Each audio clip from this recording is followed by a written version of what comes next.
A goal of mine in 2026 is to make a change in my physical TBR. I'm not trying to make it smaller. I'm a mood reader. I love having a physical TBR. It's at about 130 books this year. However, when I looked at my reading in 2025, I had only read 30 books that had carried over from 2024. And I happen to know when I look at this list of my physical TBR, most of these have sat on here for 3, 4, 5, 6 years. I'm doing a good job at reading the new ones, reading the stuff that comes in, reading the new hauls, the new releases that I buy, but I'm not doing a good job of the things that have been sitting on my shelves collecting dust. Which brings me to this video series where we make a dent. We make some changes. It's a little bit different because I don't want to punish myself for doing what I wanted to do, which is make sure I'm reading the books I bring in, but I want more of a balance. In this video, I'm going to be doing, and I can't stop reading until I unhaul blank amount of books.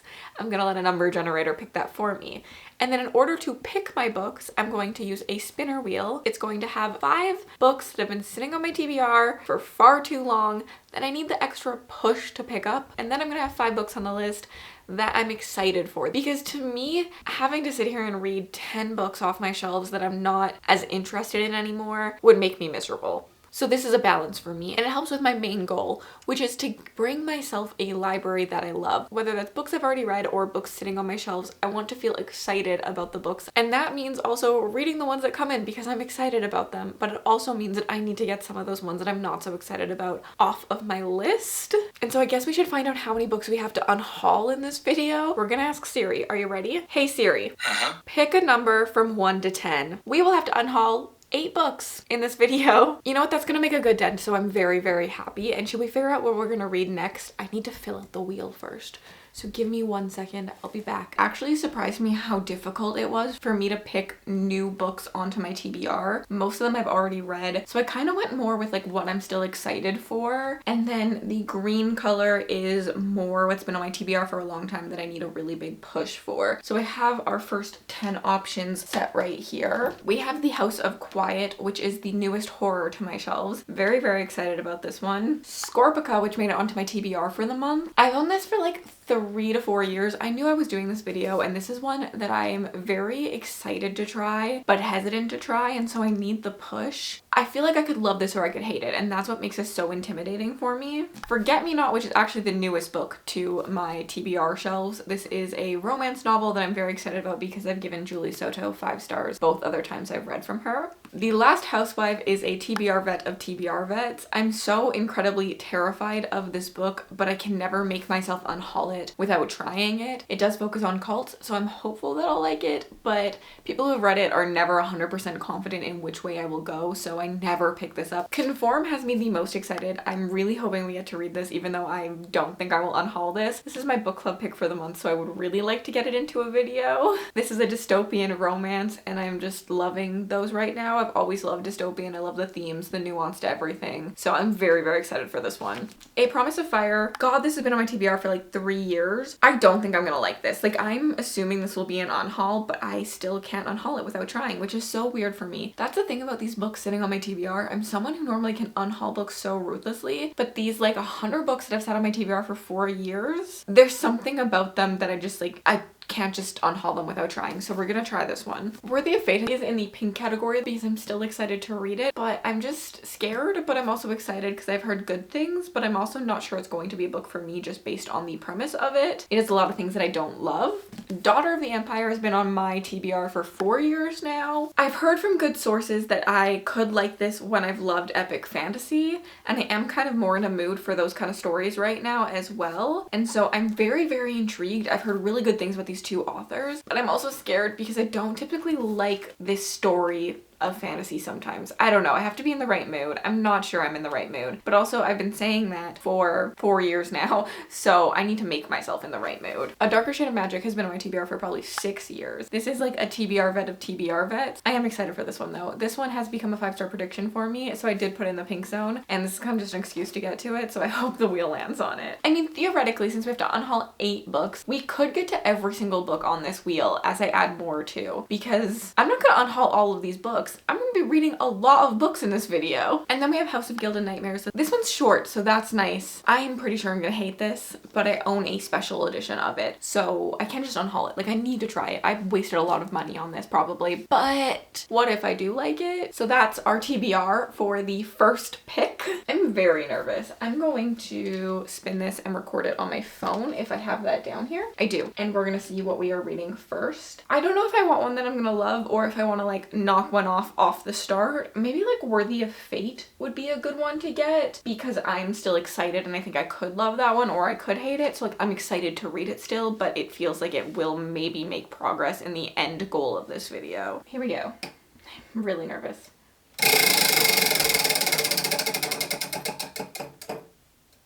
Oh, I'm not sure that's what I wanted. Okay, we are starting off with a heavy, chunky boy for this story. I mean, I like chunky books, so it's really not that chunky. It's only like 500 pages. And I'm not afraid to DNF anymore. So if I'm hating things, I will be DNFing things and unhauling them, obviously. But here's our first book. Our first pick is Daughter of the Empire. I hope I love this. Like, I truly do. I want to be reading things that I love and I enjoy. And that's kind of why I'm doing this, is because I want my TBR to also be things I'm excited about. But also, I think I've been too strict on myself. Like, looking at my shelves, I'm like, wow, I really haven't bought a lot of books that I haven't read recently. And I think it's because I'm stressed about the ones that are sitting on my physical TBR that have sat there for 5 years, and I don't want to buy books that just become that. So I think maybe doing this will help me give myself permission to buy books again, because I definitely have been not doing that as much. And that kind of sucks. Like, I love buying books. Like, I want to buy books. I just want to buy books that I'm going to read in a quicker turnaround time.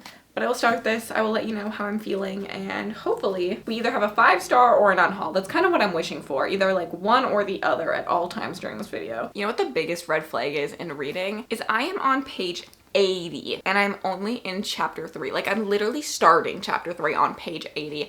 I hate long chapters. The whole time I'm reading them, I'm just sitting here like, when is this chapter going to be done? And I find that they drag out so much more for me than a short chapter. I think I really like a fast-paced story, and fast-paced stories typically do have shorter chapters. And so I was really struggling through this. Honestly, at the end of chapter 1, I thought about DNFing. It was a lot of exposition. It was a lot of terminology, like words I'd never heard before. A lot of stuff that I was just like having troubles wrapping my head around. It was a lot of her just like traveling and like seeing the world, so we learned the world that way, like as she was in a carriage, and it really didn't work for me. I read a review and someone said it does get better after the exposition of chapter 1, so I tried chapter 2 and I got to the end of chapter 2 and went, I don't want to read this. It's very historical in its nature. It's very slow driven. It's a lot of terms that I don't know. I definitely prefer a much more modern fantasy than this. Even when it comes to my epic fantasy, this classic old school slow moving story doesn't work for me. And I've learned that early on. And like, this is a big boy. I was sitting here and I forgot how hard these non-floppy paperbacks are. The muscle right here was hurting so bad by the end of my like hour of reading. Like, it literally took me an hour to read like one chapter last night.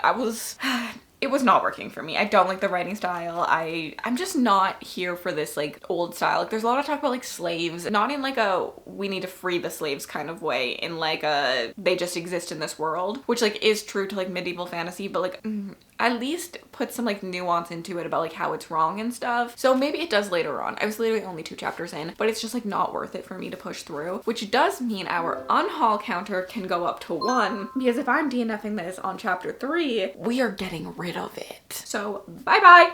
I don't know why I wanted to do that, but it didn't really look that good. What if we like bye bye? That one looked better. But on top of that, I was still reading in bed. Nick was playing games with his friends and I was gonna stay up for a couple more hours. However, I was cozy, I was comfy. I did not want to go downstairs and spin the wheel, so I ended up making a new wheel on my phone. And of course, since I didn't want to go downstairs, I also didn't want to grab a physical book, so I tried to pick books that I could read ebook. So either I had them already or they were on KU or something like that. So we do have a new list of books. I'm not going to go over what's on this list because I am hoping to go back to that physical wheel downstairs for our next book. But I just wanted to make sure I got one that I could read at nighttime. Also, my eye is literally crying. Do you ever put makeup on and your eye just like hates it? That's how it's going today. So I ended up spinning the wheel. I'll show you it here. We ended up landing on a book I'm really excited for, actually, which is Worthy of Fate. I actually own 2 copies of this book. So if I end up DNFing this book or not liking it, this makes our unhaul counter go up so quickly, which is really exciting for me personally. But also if I end up loving it, that's also exciting because I own a special edition of this book. So of course I wanted to like it. I am at the point that I was in the last book. I'm on to chapter 3. Now chapter 3 is only like 30 pages into this book, but I'm already vibing with it so much more. I'm really excited to continue on in this. I have no thoughts other than that. I don't even really know what the book is about at this point, but I'm engaged, I'm interested, and so I'm excited to read. I'm gonna do some laundry, I'm gonna watch some Animal Crossing, I'm gonna read. I am running late to my stream, so I really do need to make this quick, but also I'm a yapper, so can I make it quick? Probably not. Nick told me this is his favorite coffee I've made so far, so peak recipe. I am 80 pages in. I'm reading on my Kindle, not either of the physical books I own. And opinions, I don't really know yet. I do feel like I've gotten a lot of whiplash, kind of. There's so much happening, so many things going on. We go from the first chapter, which is her killing some dude and saving some women, to the second chapter where she's arrived at some elite school society secret thing. Then we have her going to sleep with a random man, and then we're back at that school and we learn about, it's not even a school, it's like we're back at this building for assassins essentially, and the mark's going off, and now we're at a new place where we have to go through trials. Like I just feel like I've jumped around so much, and each chapter feels like it's info dumping on different things that I'm not enjoying myself so far in this story. I see potential, I really do. I love a trial setting. I like what we're setting up with her having this mark from birth. That means she has magic, and anyone with this mark is at one point in their lives called to do a trial where you are deemed whether you're worthy of the gods, like worthy of fate. And if you are, you can challenge one of the other worthy to take their place and kind of work as the god's right-hand man and protect your people and do things for this society. I like this setup. I'm assuming that we're gonna see taking down the gods in the system because it's gonna be corrupt and things like that. Like I do really enjoy that. I just feel like how it's written, how we're jumping from place to place, there's just so much going on. There's so much world building that I feel confused and I feel disjointed from the story. Instead of being in a main character as she learns it, it feels like this main character is already educated in all this stuff, which like can work as well. But I think for a story like this, my preference is definitely being with a little bit more of a naive character who starts to learn it all. I just feel like it's more accepting to my brain than us just knowing everything and being info dumped constantly in every single chapter. We have had a character POV from the male at chapter 8, and that one was interesting to me as well, especially because we introduce a male interest not too far after that, and I'm like, I kind of wish we hadn't had the male POV, because then I maybe would have sat here like, who is going to be the love interest in this? And then also nitpick for me always is a smut scene in like chapter 2. Not a fan, don't enjoy them. I just prefer my smut to be part of a relationship and kind of be the climax of their relationship in a story. I want 2 to 3 smut scenes in the last like 30% of a book, and getting a smut scene with a random person in the first 10% of the book really doesn't work for me. I like don't care about that person at all, so I don't care about the sex and I pretty much just skim over it if I'm being honest. Like I truly like have no interest in that. I feel like the character is going to be important. I think he's going to come back, but truly we could have just like had the scene that mattered with him and skipped the sex. It could have been closed door for me at that moment in time. That's just personal preference though. Like some people do love smut like crazy, and I'm someone who like wants it to be something that continues the story and the growth of the characters and the plot, not just something there for like the sake of it. And it felt like for the sake of it for me. I'm gonna continue. I think I might do another spin at some point today because I need an audiobook. This doesn't have an audiobook out right now, which I was shocked. So I do need an audiobook. So we might get another spin and we might read 2 books at a time. And I might have to change the wheel again for that. But I'm late to my stream. I'm like 8 minutes late right now. So I'm gonna hang up on you and I'm going to catch my stream. We're playing Animal Crossing today.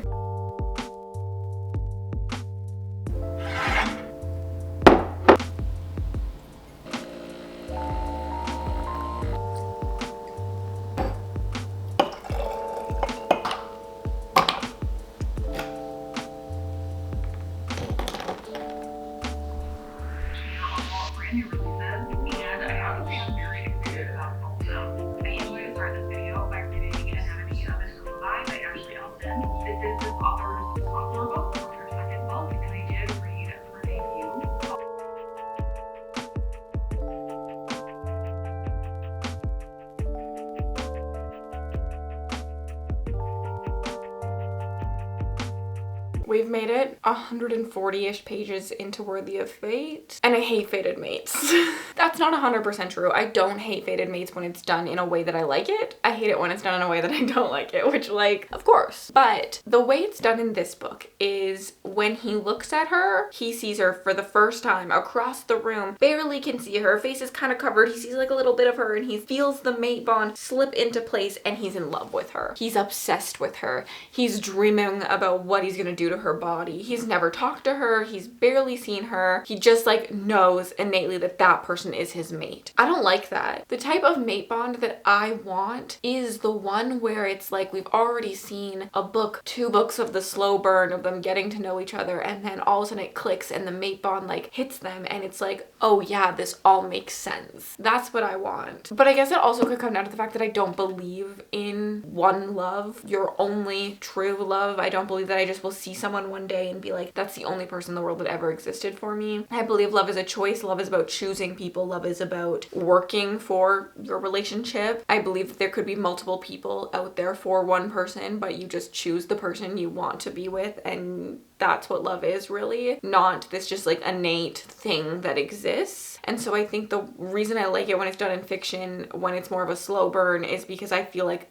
the choice was there, versus in this it just feels like some innate being is telling you that you're in love, so you're in love, and I just like don't understand those actions very well. And so I really struggle with that in romance, because where's the romance for me? Like, there's no romance in that, in him just like seeing her and be like, yeah, you're the bestest. And I hated his POVs because of it. We've only gotten 3, and every single time I'm in his POV, I'm like, get out. Like, I want out of here. Like, why is he so obsessed with her? He's never talked to her. Like, I just don't get it. I can't understand it. I don't want to read it either. And so that's probably the biggest reason I am deciding to DNF this. But there's so much more about this that I was nitpicking. I felt like the world building was just too much. I can read in-depth world building that's complicated. Like, I like epic fantasy. I like epic romantasy. But in this, it just felt like I was being piled everything on and nothing was actually being well developed and well understood. I just feel like we were listing off all of these things that I needed to know about the world, like an encyclopedia. And it was like whiplash back and forth as I learned about things, because it was like this thing and then this thing and then this thing and then this thing and then this thing and then this thing.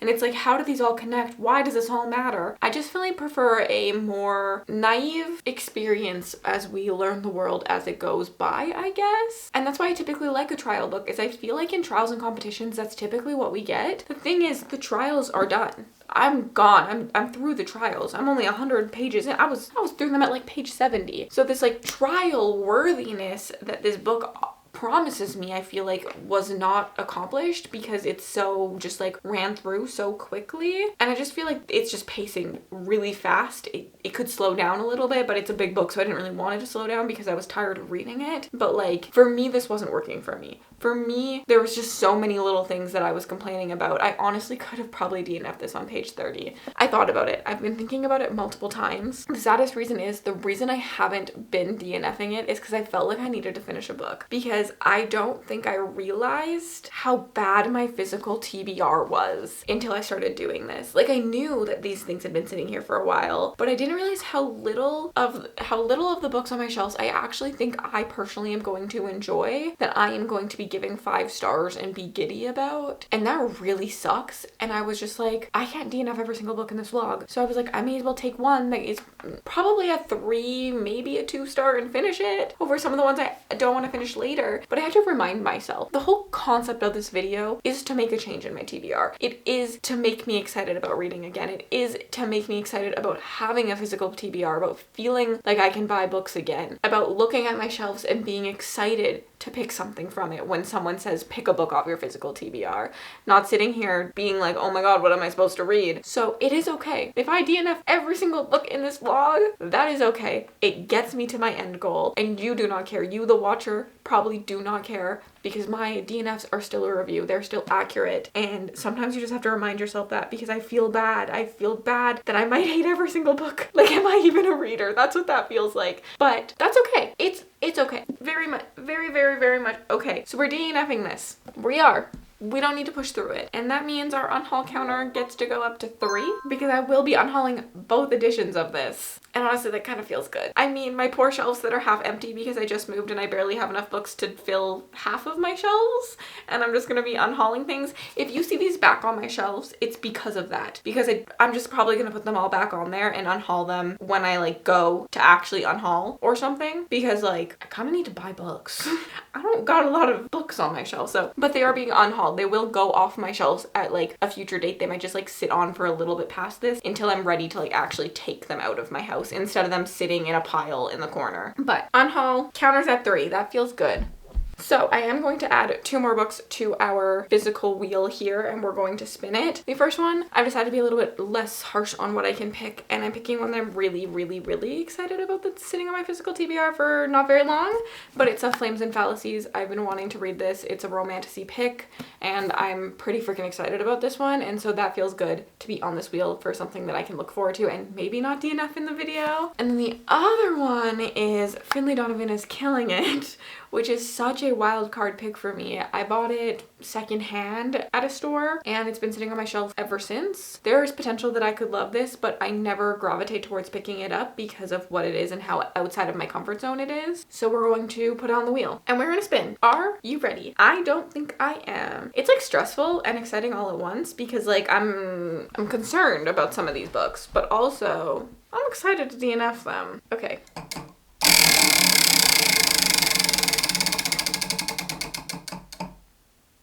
Oh, a good pick.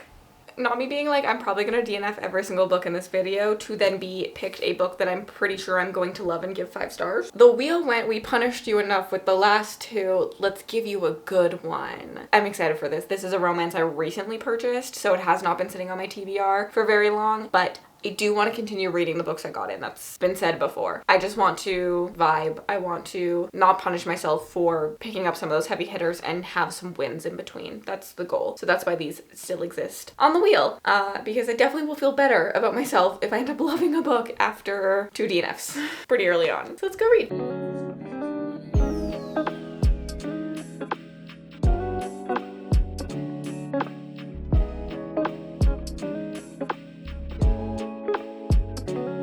I'm only 1 chapter into Forget Me Not, but I did actually want to update you because I feel like sometimes I have a lot of thoughts after the first chapter because it is my first impressions. And my first impression in this is that I'm nervous, which was not what I was expecting.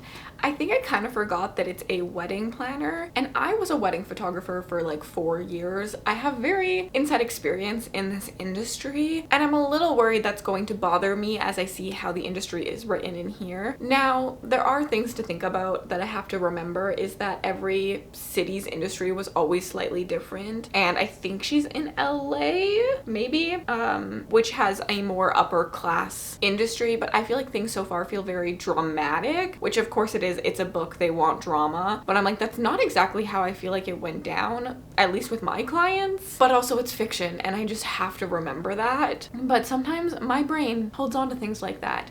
So I'm hopeful still because I've only literally read a chapter and like the writing is nice and easy. I enjoy the writing style. I enjoyed our point of view, but I'm just a little bit nervous. Also, it reminds me of the modern day version of the movie with Katherine Heigl that I can't think the name of right now, where it's like always a bridesmaid, never the bride, and she has like, is it 17 dresses? Is that the title? But she has all those bridesmaids dresses. I love that rom-com. It's a very cute rom-com. So hopefully this continues to remind me of it because I did enjoy that a lot. And just like the tone of our main character. So essentially she's a wedding planner because she's been to so many weddings and she just feels like she innately knew so many because her mother has been remarried like 17 times. So she's like, by the time I was 18, I literally could do everything at a wedding because I had done every little piece because my mother had remarried so many times. I had been the flower girl, a bridesmaid, sometimes I had been the DJ. I had essentially planned lots of these weddings and helped her with every step. But she also doesn't really believe in long-term commitments because of how she saw love as a child and how her mother is never committed for longer than a couple months or a year, you know? Very interested to meet the man. I haven't met him yet. I'm literally a chapter in, but those are my first impressions. I had to stop myself from reading this whole book in one evening. I am flying through Forget Me Not. I literally was like I need to go to bed or else I'm not going to bed last night. We are on chapter 17. So I'm 171 pages in. I'm pretty much halfway into this. And obviously I'm obsessed with it. Obviously, I think Julie Soto has quickly become probably my first auto-buy author, because I don't think I have a single other author that I've given this many 5 stars to across different styles of books and different stories. Like typically I love something from an author and I hate something from the author. I don't know if I can name an author that I love everything from typically, and Julie Soto is becoming that. And maybe it's because there's a theme with her romances. There's like a trend that there's like so much good yearning, and like the concept of her romances are kind of similar. Like if I compare this to Rose in Chains, the MMC is kind of similar. He doesn't say a lot. He's grumpy. He's really into her, obviously, first and things like that. But also there's so many differences between these books at the same time that I'm okay with all their similarities. Another similarity is kind of like how they're written with like flashbacks, which was something I would have said before these books that I dislike. And now I'm like, okay, I kind of like it. It just has to be written a specific way. And the way these are told, I'm obsessed with. We'll talk more about this one. This one is also kind of similar, but it's so unique at the same time that it feels very different. But like the yearning, like the vibe, the tension, the way they're like in love but like not, it just like works really well for me however she writes her romances. But Forget Me Not, we're following our main character who is a wedding planner. She doesn't believe in weddings, as I said earlier, but she's really good at her job, and she ends up befriending this florist who is our male main character, and he's brooding. He doesn't say a lot. He's kind of grumpy. He's a little bit rude,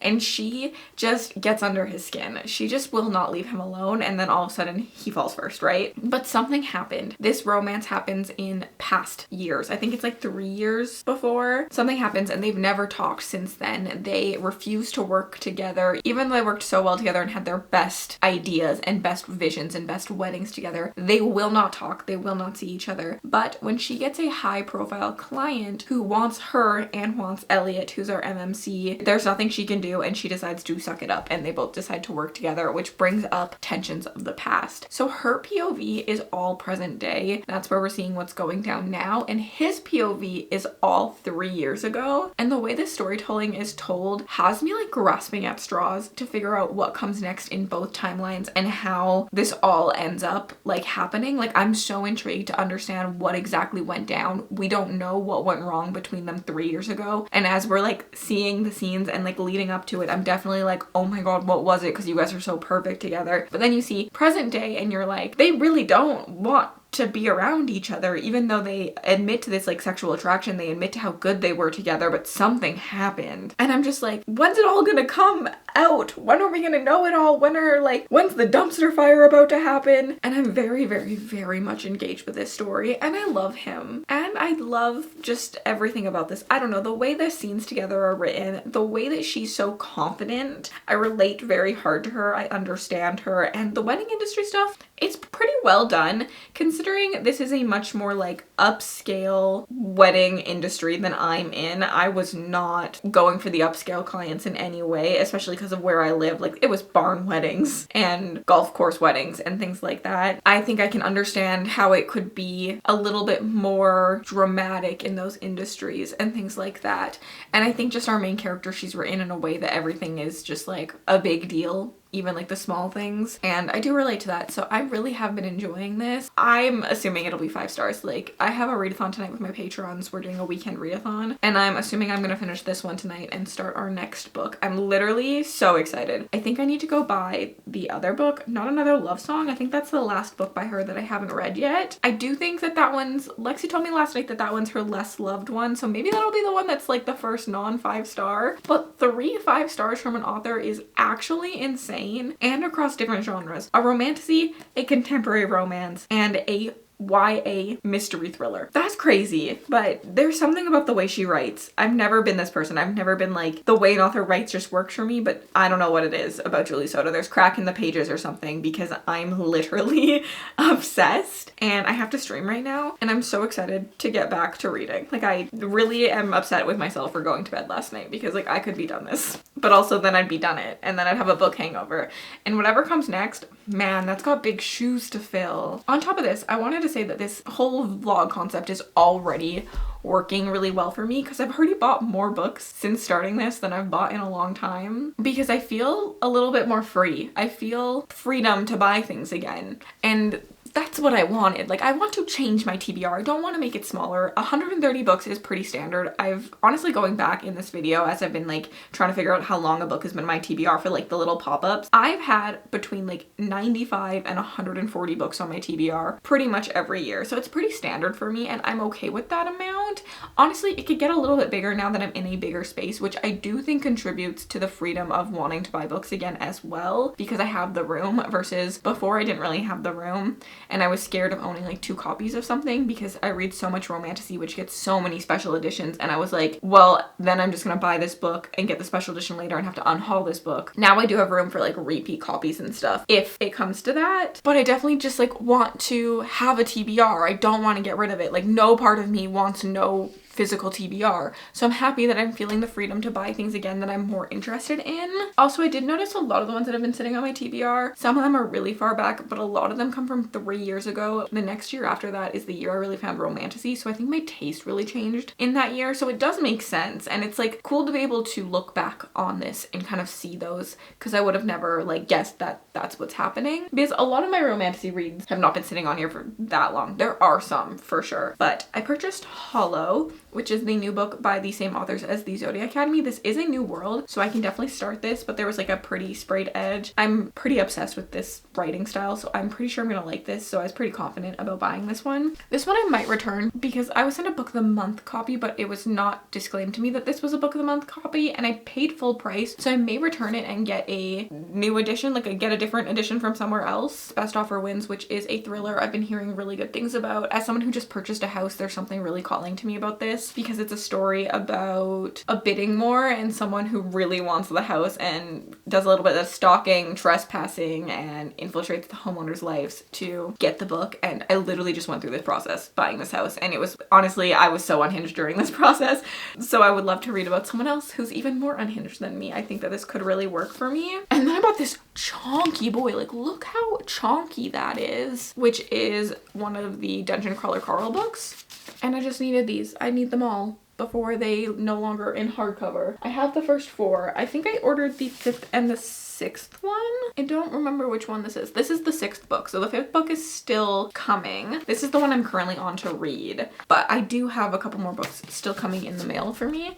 And then I also ordered a coloring book. I used to color a lot. I kind of stopped like 3 months ago. I think when I started moving, I just started packing things up, and that was one of the first things I packed. So I haven't colored in a long time, and I've been less inspired to, partially because I don't really have a place to do it. We don't even have a dining room table right now. So the only place that would really work is this desk currently. And that just feels like a lot of work, but I do want to just like commit to doing it. And I always found that buying a new coloring book helped me. And as soon as I saw this one, I knew I had to have it. It's the Jade Summers Romantasy book. And this scene right here is what clearly inspired me, because this is giving Serpent and the Wings of Night, which is my favorite romantasy book.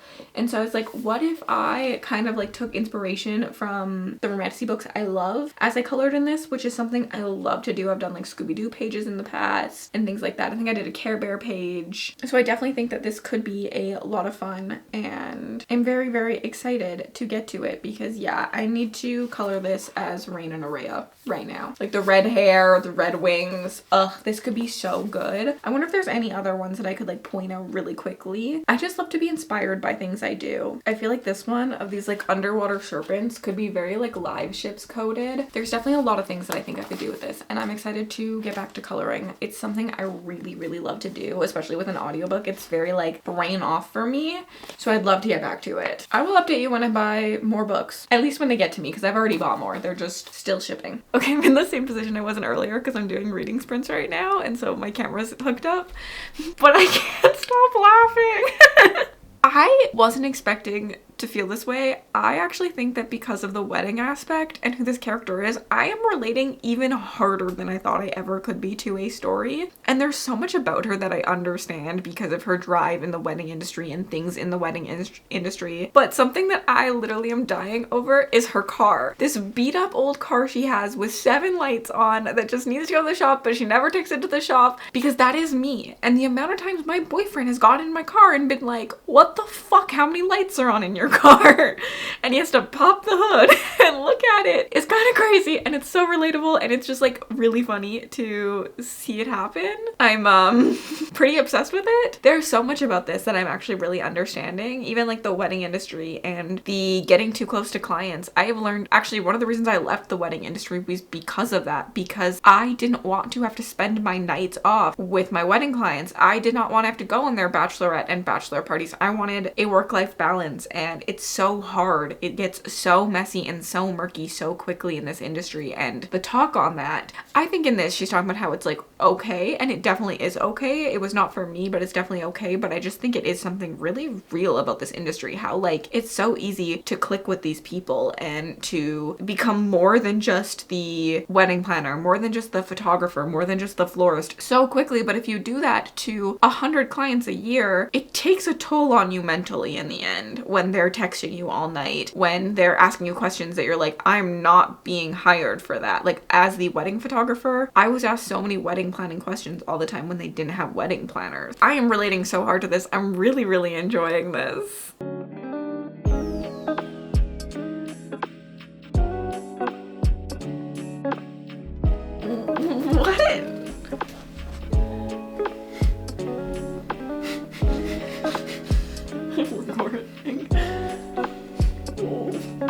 Are they supposed to look like this? So. I ran out of chocolate. And I was doing about more. And then I also burnt the chocolate. Oh, burning chocolate. Yeah, that's always hard. I don't really want one. Sure. Now I forget which ones had chocolate chips in. I made some with and some without. I don't really want one. Sure. I don't really want one. I'm telling you to try one. I promise you, I really don't want one. I really want you to try one. What about one Squidward bite? Doesn't that look really appetizing? No! It kind of just tastes like dough, to be honest. I think I needed more cottage cheese in them. Did you use the whole cottage cheese? Did you follow a recipe? I did. It said 1 cup, but it was like really doughy. I think it's supposed to be like creamier, but I don't know. It's kind of doughy. Like I think they're supposed to be doughy. Oh my god. Like, do you see that? It just like... I'm scared. Like, you could bounce this on the ground like a rubber ball. So they're not good is what you're saying? They're like, okay, I'm gonna eat them. Like, they kind of like stick. Like what? Like... I can't. Keep your balls to yourself.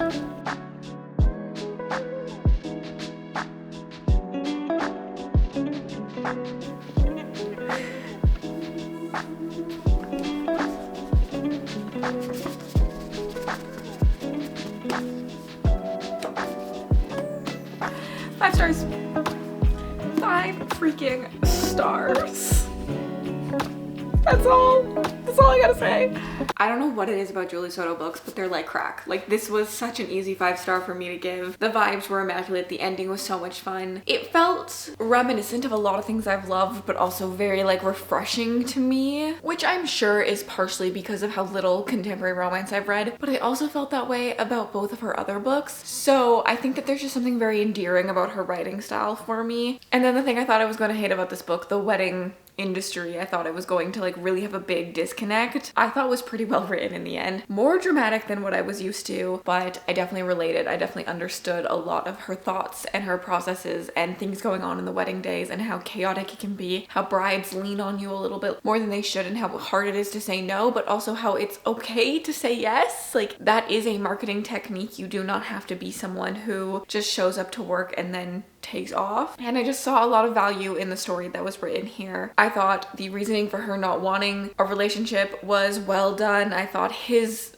whole motives, his POVs were so well written. I got the yearning in his POVs. Like I felt it. And so yeah, I definitely loved this. I loved them as a couple. Some other things I think I can say is this, to me, it didn't have like a mystery in terms of like romantic suspense, but it had an intriguing thing that kept me wanting to read and to find out what happened. Typically, I feel like my contemporary romance liking has gone towards romantic suspense, something with like a thriller aspect, and I really find that I'm engaged in the plot line in those. I feel the same about this because essentially it's told in two timelines, and his timeline is in the past, and we're told in present day that something happened to break them up at his parents' wedding. And so then each POV from his timeline is like leading up, getting closer and closer to his mother's wedding. And I was intrigued. I was interested in the mystery about what happened that broke them up, because they seem so perfect. They seem like they're vibing together.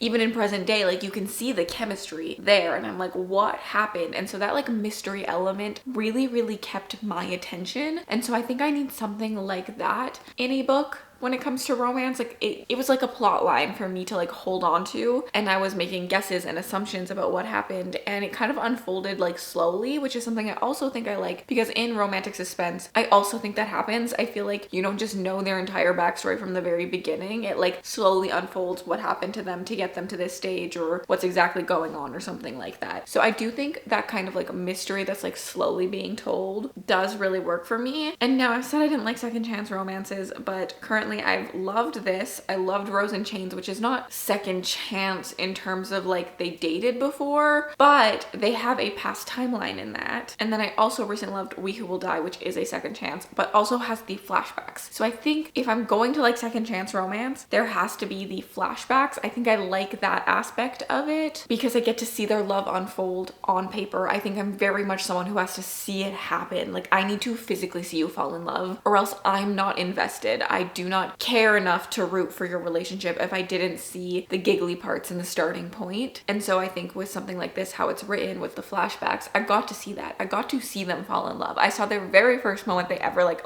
locked eyes, and then I saw the moment that ended it all. And so I think that really works for me, and I actually think that that has been some of my favorite romance stories. So I actually want to try more, and maybe I am a second chance lover. There's a Carly Fortune last summer something that I was thinking about trying. Does anyone have any recs at all for something that fits this vibe with like a present day timeline and the past timeline, and preferably like in the present day, like they don't like each other? That's kind of the vibe I personally am looking for. I gave this 5 stars. I'm not unhauling it. We're keeping it on my shelves, and I love this art cover. Like I love this, so I'm so happy that I am keeping it, and I'm happy that I found an auto by author. I definitely think I need to read Not Another Love Song by her. Last night after I finished this, I did have like 30 minutes left in my reading sprints, so I spun the wheel. I'll show that to you here. This one has me nervous. I'm excited, I'm nervous, but The Last Housewife by Ashley Winstead, I have owned this for a while now, and I like cult books. That is really what's kept me keeping this book around, is how much I love a cult story, and I know that this has something to do with that. My friend Lexi really likes this book. She's terrified for me to read it. She says there's a chance, but I also could hate it. So she's probably running to the bathroom right now as she watches this. I don't know much more than that. I have started it. I'm actually past the point that this says because I was reading it in bed. So I think I'm on like chapter 4. So 30 pages in, not far in. First impressions are the writing is more detailed than I expected it. I feel like when I pick up a thriller, I really expect like to the point writing, and that's typically my preferred writing style. So there are some bigger words in this. Not words that I don't necessarily know, but definitely words that I wasn't expecting in just like a thriller. And it feels slower than maybe what I'm used to, but I'm intrigued. There's like a podcast that is talking about a murder that the police are saying was a suicide, and our main character is listening to this podcast, but she's like, oh crap, I know the person that was murdered, and I think I have more information, and I have a duty to figure out exactly what happened to her based on our past. And like the past is like a mystery element that we don't really know about. I'm really hoping that I can actually find an audiobook for this, because I would love to do some gaming tonight, but I also want to read. So I'm in a dilemma, but I'm nervous because part of me wants to give this 5 stars and part of me wants to DNF it so I can unhaul it, you know? I don't need 2 back-to-back 5 stars, do I? Or do I? Reading challenges like this always confuse my brain, because like, of course I want a 5 star, of course I want to like books, but also the excitement I get when I get towards my goal also makes me pretty happy. We're gonna keep reading. We are hoping we love this. At the end of the day, I don't want to waste my money. So I am hoping that I love this. Still cute. You were supposed to walk into the living room and see it, but now you saw it get delivered. Are you still smiling? What if I said no? I would pick up your desk with you in it and set you on the front lawn. That is valid. I am living in your house. Of course I will be. Yay! I was so nervous. I thought you were. I'm gonna leave you. Yes. Only because you got me cupcakes. My favorite. Also, the goods that are my favorite. Red velvet, specifically, my favorite type of cupcake or cake ever to exist. But these are all good flavors. They all look so good. And this is just a local bakery that is specifically my favorite bakery in the city for cupcakes. So he did good. Okay, I did switch to the audiobook for The Last Housewife, so I need to figure out what page I'm on to be able to talk to you guys. I'm in chapter 11. I did stop in the middle of a chapter. Okay, so I've made it about 100 pages in, so I've made a pretty good dent. I'm intrigued, I guess, but I'm not obsessed. And I think it's because I have a pretty big theory about where this is going, and I don't want it to go that way. Like, I don't want my theory to be correct because I feel like it's a little unoriginal. And that's why it was so easy to predict. So it's one of those books, I guess, where like I am interested, and if it blows my mind with the twist, I could really like it. But if it doesn't, I feel like I'm just gonna feel very meh about it. I also don't find myself like on the edge of my seat, which is something that I like always look for in a thriller. I feel like it's a little bit more psychological. It's a little bit more of a murder mystery, which I do like murder mysteries. So I don't really know what the disconnect is for me, but there's something that's just like not, I can't stop listening to this, I can't stop reading it, which is like my favorite vibe in a thriller or a horror book, especially because I don't read them that often. Like, they're not my like predominant genre, that the ones I pick up I definitely want to feel that way. Currently this feels like a 3-star for me. It feels okay. It feels like I could recommend it to people. It feels slower than my typical want in a book and not as unhinged and not dealing with enough yet. I could see it dealing with more like substance themes as we go on. I definitely think it will get that dark, but where I'm at now, I'm just like, it feels very surface level, and I want it to just like scratch under that and like dig deeper and really start to talk about some of the themes that are happening, because we do have very dark themes. We have a character who went through some sexual assault. We have a brief discussion on men in power and corruption, but we just like, I don't know, it's not getting there for me, and I don't have a lot of thoughts around it besides that I wanted to love it. I really did. And I'm hoping that as I continue, reveals start to happen and I start to really love it, because like I am vibing. I feel like I sound like I don't like this book at all. I am interested. I am enjoying my time with it. When the audiobook's on, I actually like am engaged into the story, but the second I turn it off, I'm like, I could go do this, or I could go do this. But it has kept me doing some good stuff. I've kind of been organizing. I don't know if you can see, like right here, there's like a new LED strip that goes across my bookshelves up top, and I'm just trying to figure out some more stuff in this space, because once I set it up, I kind of just stopped decorating. But it needs, like, it feels empty, it feels incomplete, and it feels messy a lot of the time because of that, because I don't have storage spaces. So like I have been doing all of that while I listen to the audiobook, and it's kept me doing that, which is good, because I always need something like a good audiobook to keep me cleaning, because I hate cleaning. So like I'm engaged enough. I'm just not obsessed the way I wanted to be. I feel like it's not as twisty and turny as I want a thriller. I have mixed feelings about this so far. Yeah, I don't know how to feel. I also shortened this shelf. This is the one I bought from IKEA in a couple videos ago, and I took the like top part off. I don't know how to get you to see it. It used to like go all the way up, and I didn't really like it, so I'm decided to try it shortened, but I'm still not sure it's the vibe. I don't really know. There's something really not working for me. I think the main problem is currently my desk.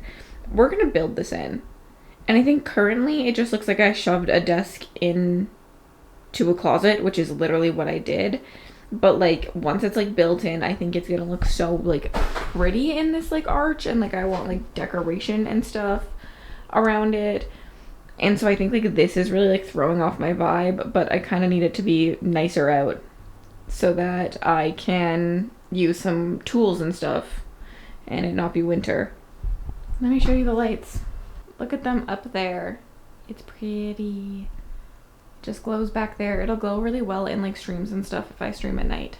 Pretty much the second I finished filming that clip, I put this back on and we're finally getting it. We're getting the darkness, the like deep discussion on the things I wanted to, the things that we were just scratching the surface at before, like men in power and positions of power and what they do to young girls.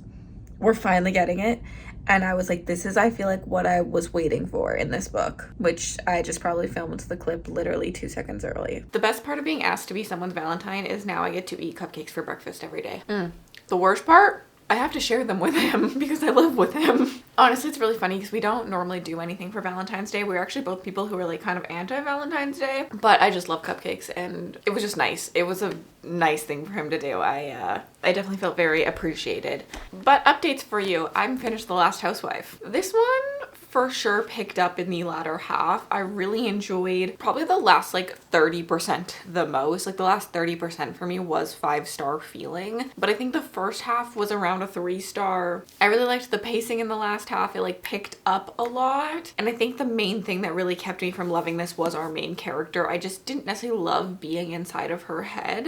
And I will say I thought it was predictable. I kind of saw everything coming. I was not shocked by a single reveal in this, which I am really good at that stuff. And I know that I'm someone who reads and like is trying to guess things. And I always want to be right about some of them and I want to be wrong about others. So I think a 5-star book for me typically has me not 100% certain about what the reveals are going to be. Like I have some good educated guesses, but I'm not like, oh my God, this is how it ends. And I pretty quickly knew what this reveal was going to be. Like I spotted it pretty early on and like that's okay, but it's just not like my preference. I definitely want to feel a little bit more like uncertain as I read. I want to be able to guess them. I love being able to guess them and predict them, but I just don't want to be like so certain so early on. I want things to like trick me as I read, and I don't think this was meant to do that. I don't think that that was the point of this story. That's like a hard thing to critique, but for my own enjoyment, that is something I prefer. Now getting into the actual like story itself, holy crap, this feels realistic, and that's the scariest thing that I could ever say. Holy crap, when we just had documents recently released about the Epstein files, when we got some new emails to look over, this hits hard.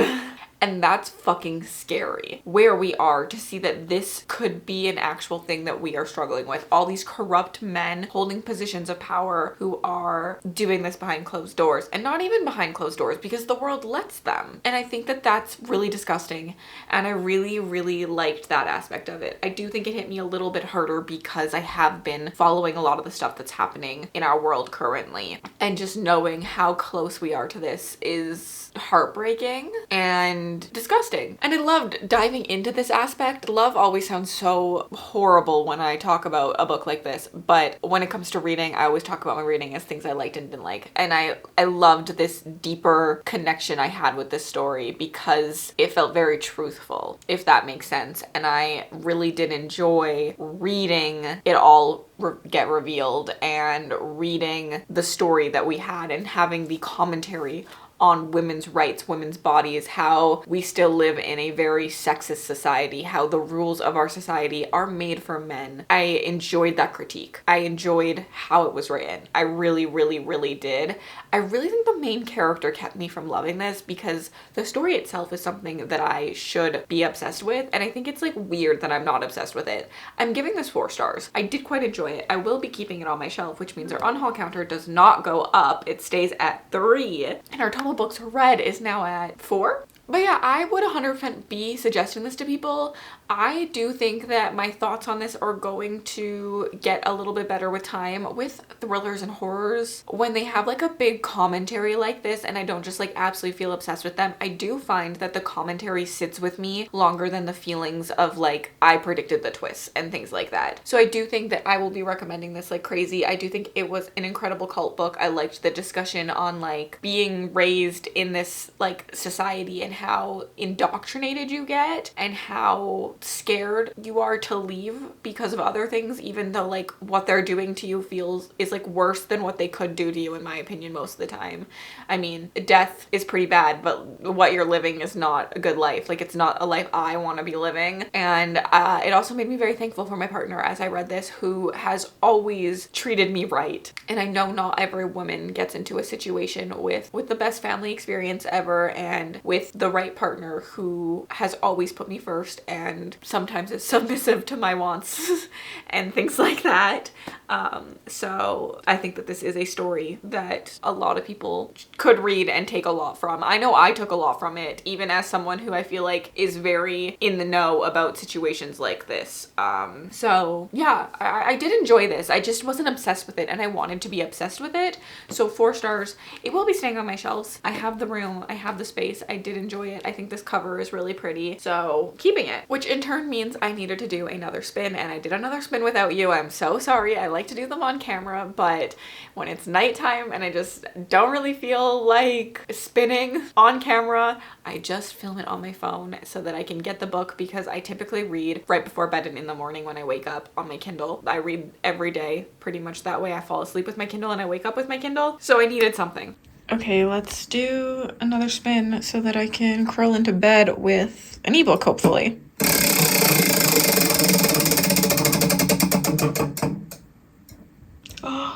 Oh, I do think this has an ebook. I don't think I'm gonna like this. I don't know how to feel. House of Gilded Nightmares. This is a special edition I own that I don't think I'm gonna like. I don't even know what company this is from. If this was from Fabled or if it's from Bookish Box. I currently don't remember anymore.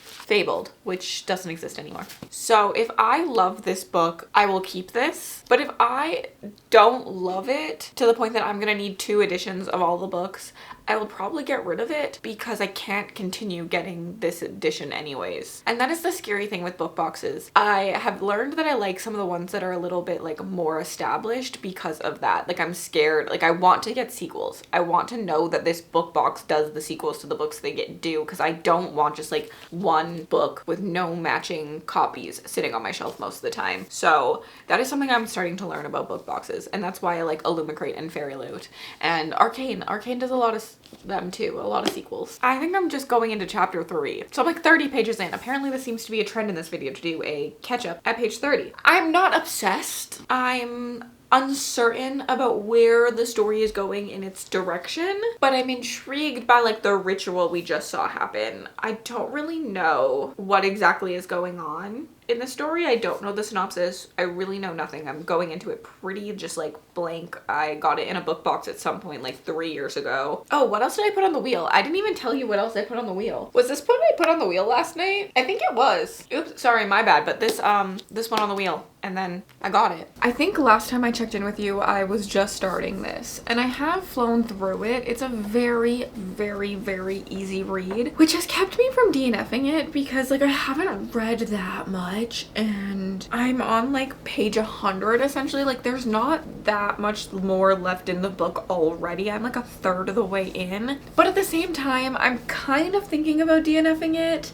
I think I'm gonna do a spin with you right now. I think I want to do a spin, but I'm not 100% committing to DNFing this because it does read so fast, and I am okay with like getting to the end because of that, but I'm not like invested in this book at the same time. So I'm like, what am I doing? Like, I feel like I'm reading this just for the sake of finishing it, and I think I just need a couple more days to come to that conclusion. Like, me right now is being stubborn and is like, don't DNF it because like it's easy to read, and I think I just need to sit there and realize how little I actually want to pick this up because I don't know, it's just like feels very surface level. The writing is very much just like, she did this, he did this, she felt this, she feels this, and nothing is really that well explained. She's like stolen from her homeland as an orphan. It's a story that we've all seen before and heard before, and then she is about to be indoctrinated into this religion essentially, and she comes and she's saved by her guardian, and they've been like dreaming of each other. But there's like a line in this where he's like, no one knew where you were, but then he's been in her dreams the entire time. Like, he like acted like no one knew about her safety or anything like this, but like they've been dreaming of each other and he seemed to know. And how did he find her that exact night then? Which could be answered later on, and that's why I'm like, maybe I should continue reading. But I just feel like, considering what we've gotten so far, I'm probably not going to get the answers to everything I want, because it does feel so just like minorly surface level. Oh, I should turn my candles on. Look at them glow. So I don't really know how to feel about this. I don't really like our main character. She is a damsel in distress. I feel like everything wrong just keeps happening to her. I definitely prefer a character who like stands up for herself a little bit more, who has a little bit more agency, who has already been taught how to fight. I think is something I do really enjoy, or has the perseverance to then be taught and we watch her get taught. Like, I don't mind a naive character. I love Poppy from Blood and Ash, who is so naive at the start of that, but she does know how to fight. I wonder if that's something I should add to my audit. How many of my books have a character who already knew how to like survive in a cutthroat world?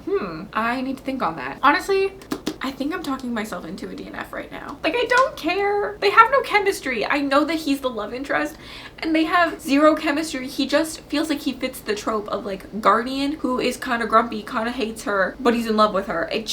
I don't know. They're like making eyes at each other. Like, they're making like F me eyes right now. And I'm like, you literally just met each other. What do you mean? I mean, they did just meet each other because they had dreams and stuff. I think I should DNF this. I think I'm gonna DNF it. This edition is really pretty. It does make me sad. It's just so quick. We're gonna spin. I'm not gonna DNF it. I might come back to you and DNF it. I might give it a couple more chapters before I decide to DNF it. But I am gonna do a spin right now because maybe I'll be more excited to read that book, or maybe I'll be more excited to read this book. You never know.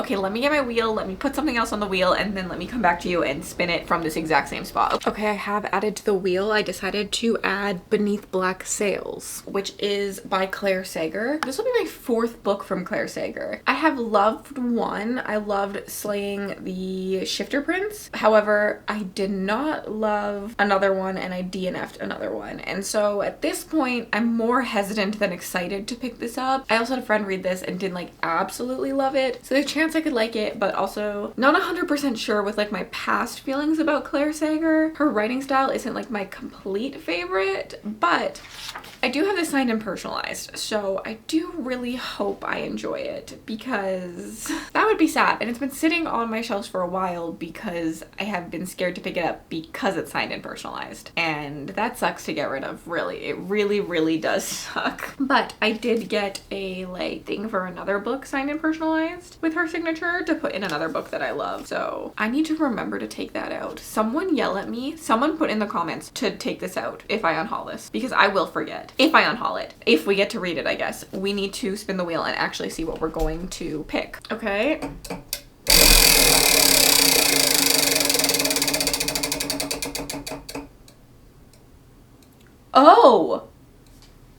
Oh, that's a 5-star prediction.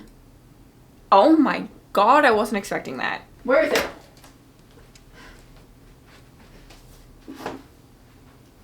It literally was on my floor because I filmed a 5-star prediction video today, and this was in there. A Darker Shade of Magic by V.E. Schwab. This has been on my TBR for so long, and I finally feel like I'm really excited to read it. I don't think I'm gonna unhaul it though, because I'm gonna love it. Although I guess I might end up unhauling this regardless. I could end up unhauling this book even if I love it, because I don't think I can get these covers anymore. So that might be a dilemma for later, but I love this cover. Okay, you know what? The instant excitement I have to read this versus this, let's unhaul, baby. Let's listen to the year that I want to have, which is to read more 4s and 5s, which means DNFing the mid books. So our unhaul counter is going up to 4 because I am gonna unhaul House of Yielded Nightmares, because I just like don't have excitement to read it compared to like this. I think it just like really showed me.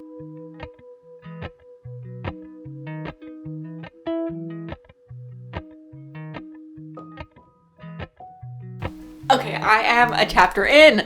You're gonna hear Nick, he's streaming. The vibes are vibing currently. The vibes! It's cool, it's unique, it feels different. I'm in for a ride.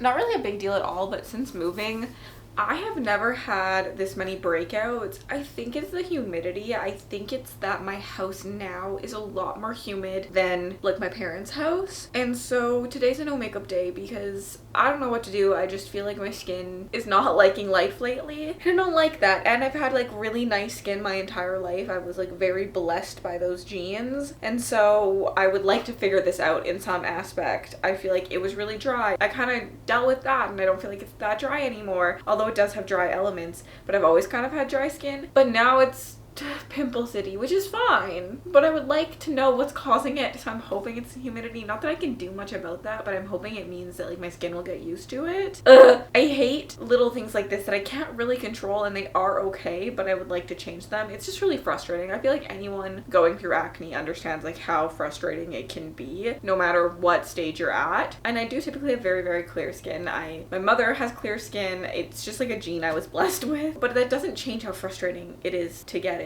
I think that most people can relate to that. Life is lifing, you know? But I was not planning on coming to talk to the camera today. I actually wasn't planning on vlogging at all, but I have been flying through this book.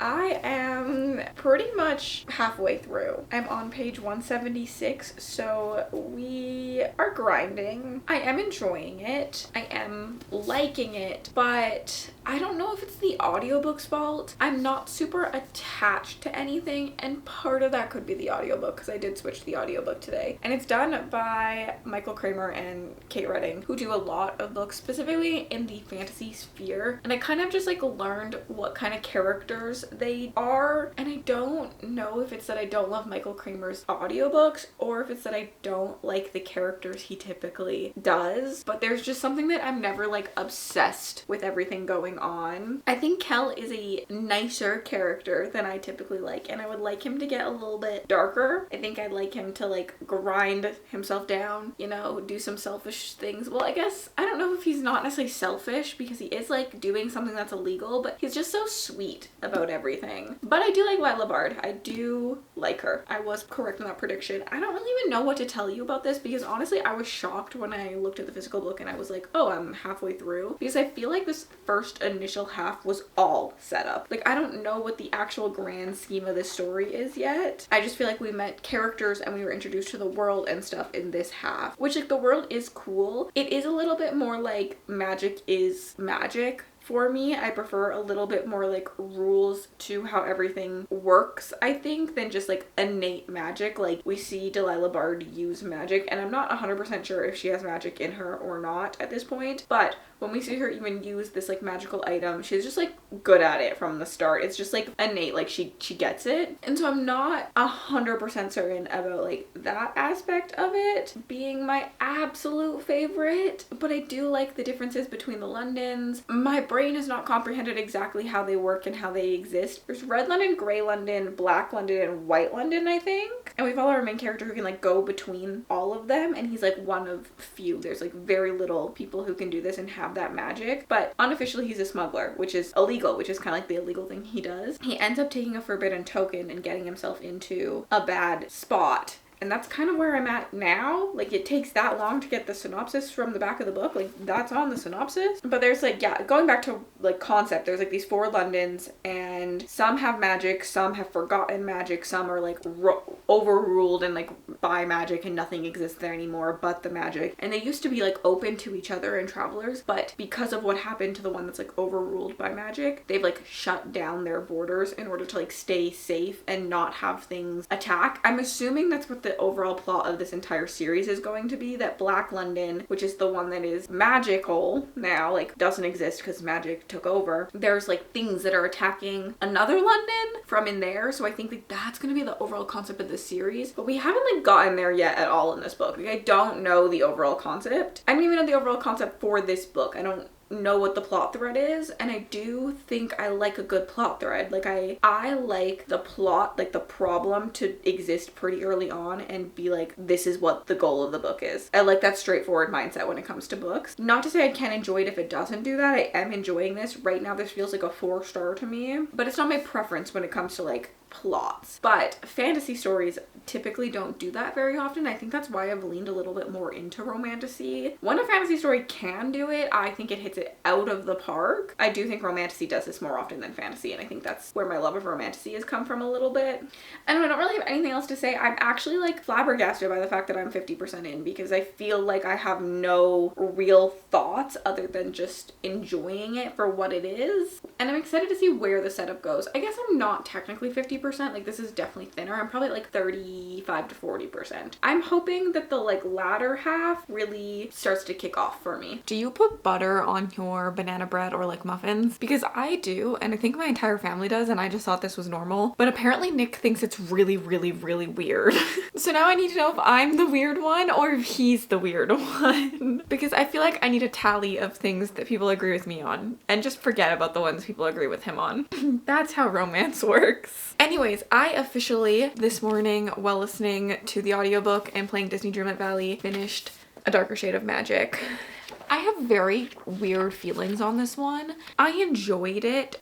I didn't love it. For me personally, I found myself having a disconnect from the characters. I think Kel in particular for me didn't work. I felt like his emotions were never seen. I feel like he was very one note throughout the entire story. Even when he's forced to do some horrific things, I was waiting for like a moment of oh my god from him, but it just felt like he had accepted his fate and he had like closed down, which is a valid emotion to feel. But when it comes to me and like reading and my preferences, it's not an emotion I tend to gravitate towards reading about for an entire story, because it just leaves me not caring about the characters because they don't care about anything else because they've shut down. And I'm not gonna lie, I don't even feel like he shut down. I just felt like it was his character. Because like there are books I love, like in Reign of Shadows and Endings, when she shuts down, I was screaming internally because I got it and I felt it. And in her shutdown, it felt like a emotional outrage at the same time. And in this, I just think that there was no emotion here. I did like Delilah Bard. She was my favorite character very, very easily. I feel like she had the most spunk, the most like personality to her. And I'm intrigued to see where her journey goes from here. I do think I'm going to continue on in this series. I am intrigued. I think it was a very unique setup. I haven't really read with like the different Londons and stuff. I also liked how the magic worked. I'm also intrigued to see where the story is going from here because it feels kind of like set up in its own. I'm not sure what the overarching plot of the entire story is. I think this is another thing I could add to like my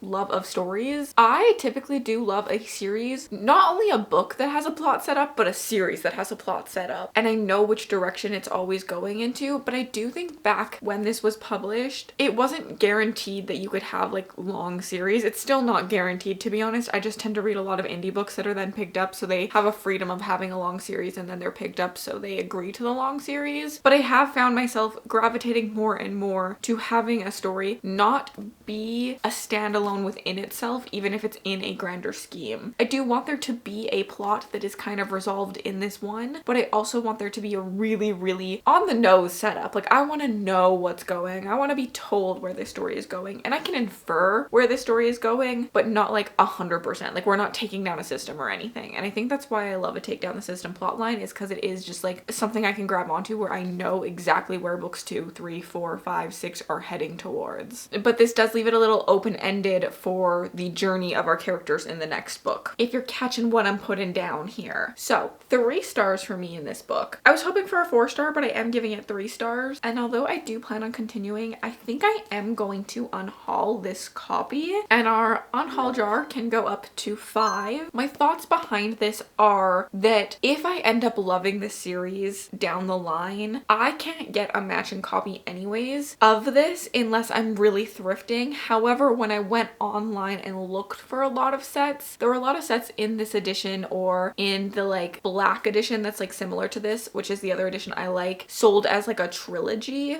for decently cheap. And I saw a lot of copies of book 1, but I didn't see a lot of copies of books 2 and 3 in these editions just being sold separately. So if I decide that I want them, I think I will end up going towards the hardcover, which is most mostly what I saw used as well, and rebuy the entire series after I've already read book 2. I think I need to read book 2 to decide whether I even want these or not, because based off book 1, I don't need them, which is why I'm gonna unhaul it, you know? I do think this is a series you could see me have on my shelves eventually if I end up loving books 2 and 3, but I don't like the new covers, I'm not gonna lie, but I can't get matching. I wish I'd bought the entire series when I had bought this. I just was so unsure if this was going to be for me, and it turns out it really 100% wasn't. Like, I'm not obsessed with this, so I'm kind of glad I didn't, but at the same time, what if I end up being obsessed, you know? But there are like some special editions and stuff of this series, so that's kind of the vibe I'm going with currently.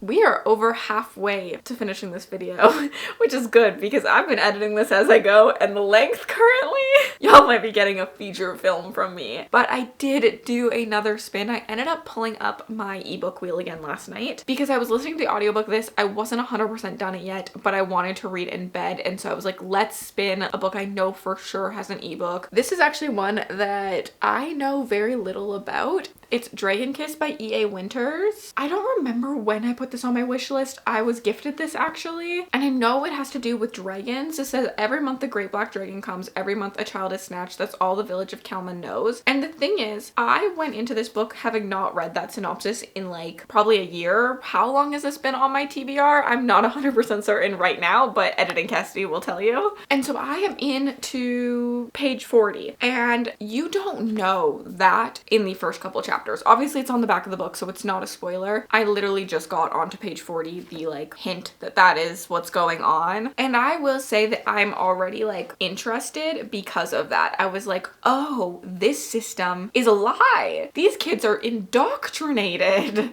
And I went, dang, we're gonna watch this young girl who's got spunk, who's got courage, who's got tenacity, take it all down. And that is something I love. So excited to continue this. I am noticing in like the dialogue a little bit of unsure writing, but outside of the dialogue, I have been really enjoying the writing style. And I personally do think that dialogue is the hardest thing to write and feel normal and not stilted and a little bit more showy and not telly. Like, I do think it is hard to write dialogue. So sometimes I can be a little bit more forgiving about it. And I'm intrigued. I am very much intrigued. I'm not sure if this is a romantasy or anything, so we're gonna figure that out together, but I'm excited to read this, but I'm a little bit nervous it's not gonna be an unhaul. And guys, I am running out of time for this video, which like I might just end it early, like if I have to, whatever, but I have to start a Realmathon vlog on day 1 of Realmathon. So I need this done, and it is currently the 19th. Why did I pick the shortest month of the year to do probably my longest vlog? Why am I this way?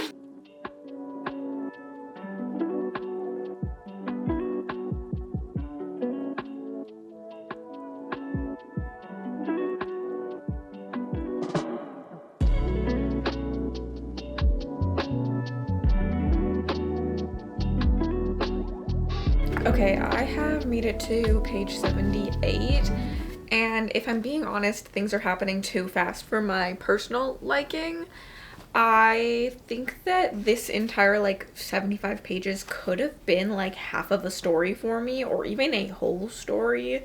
I would have really liked to see the indoctrination a little bit more. I would have liked to see Semra, who's our main character, change.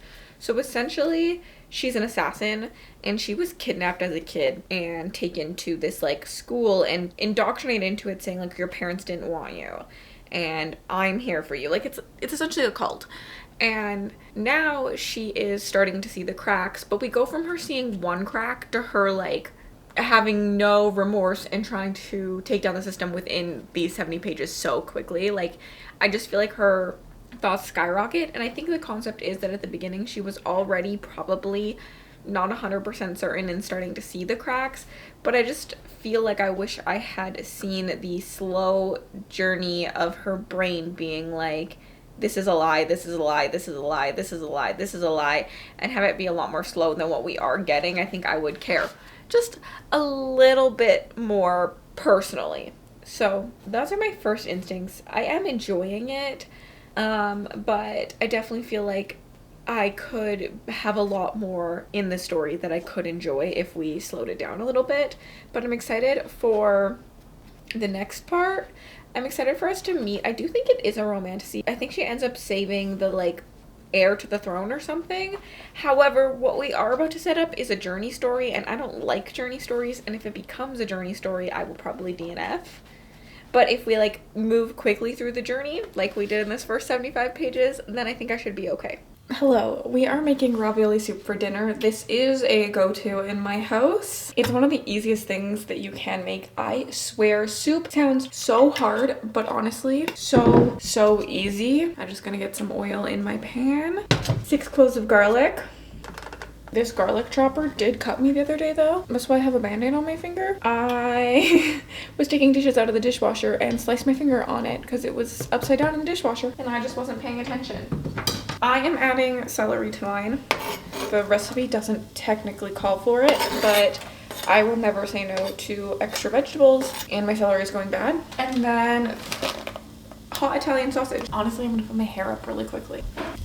Okay, I do prefer to take my sausage out of the casing because we're going to crumple it up. You could buy it pre out of the casing. And give your hands a good wash. It's gonna sit on here for roughly 5 minutes, and you want to break up the sausage.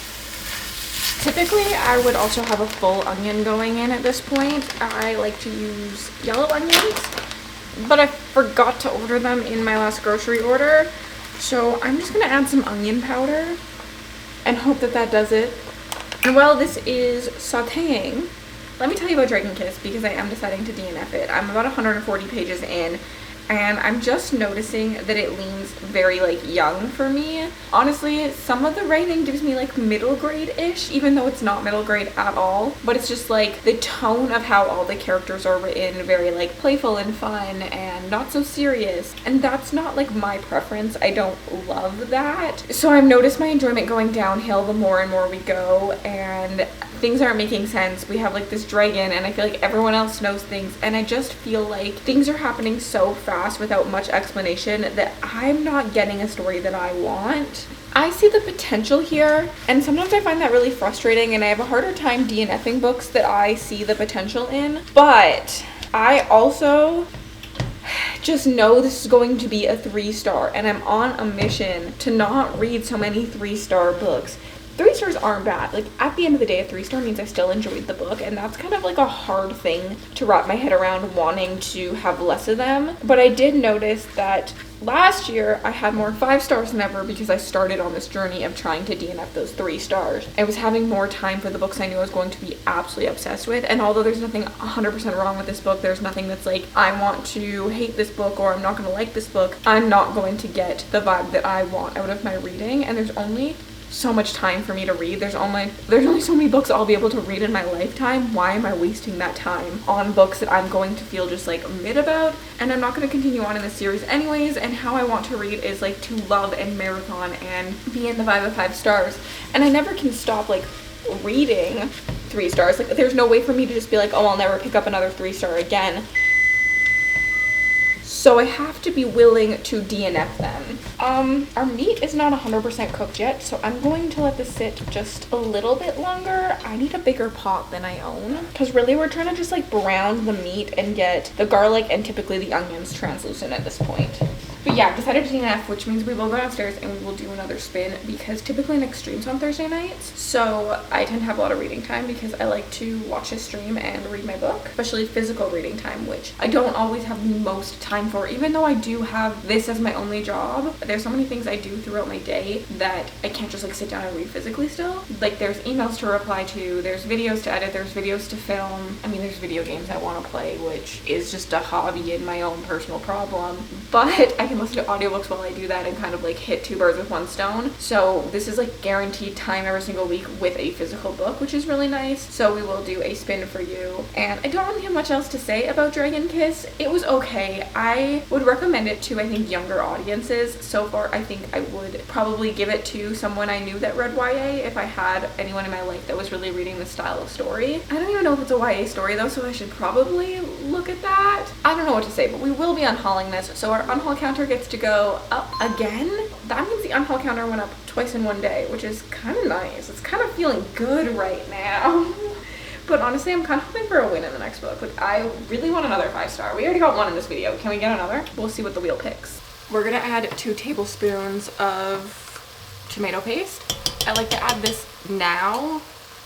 Whenever I add tomato paste, I always add it a little bit like before any other like liquid type ingredient.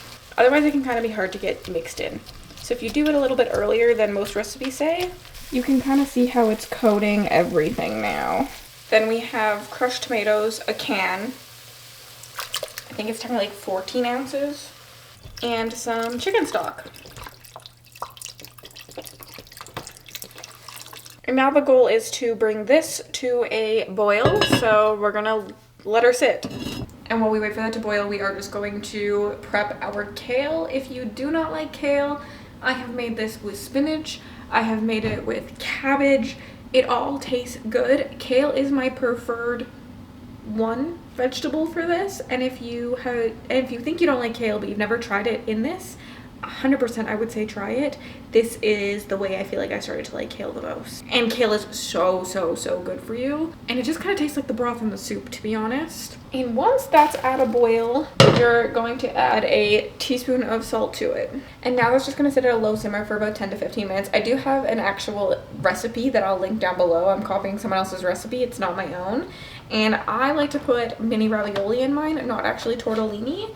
So I have fresh ravioli that I'm going to boil separately and then put in here. Can't actually do it in the actual pot, but I just have kind of a small pot, so I decided to do it separately. But that's how I made dinner tonight, and it's gonna take me like 20 minutes while recording this. So hope you also enjoy if you try it. I did forget you also add a cup of cream, but this is it in its final glory.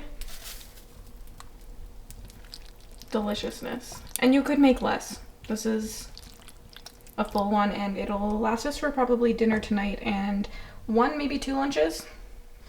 But honestly, we could eat this whole pot. It's so good. I literally had 1 drink with dinner and I feel intoxicated.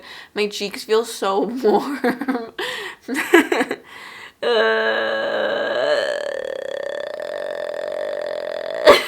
don't know what I'm saying.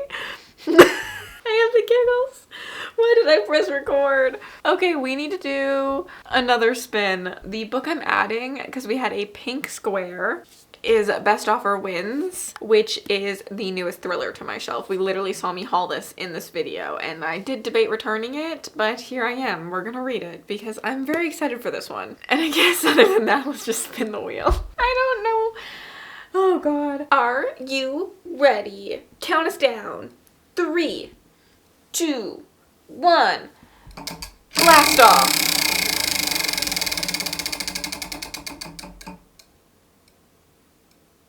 Oh. No. No. Not a 5-star.